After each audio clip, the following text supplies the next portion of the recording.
Hi, in this video I'm gonna show you how to take 48 megapixel photo on your iPhone Air. So look here, this is my 48 megapixel photo. Some provide how can easily take this. So this is my iPhone Air. So simply open your camera, press on, but not showing it to exactly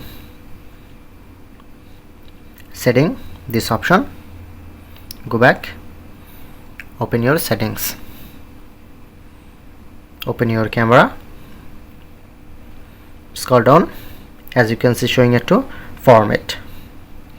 So photo mode, not showing it to exactly 48 megapixel option. So you just select 24 megapixel, go back, and must be turn on this option.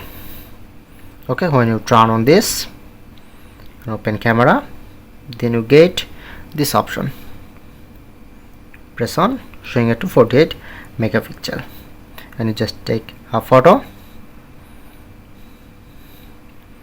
and that's it.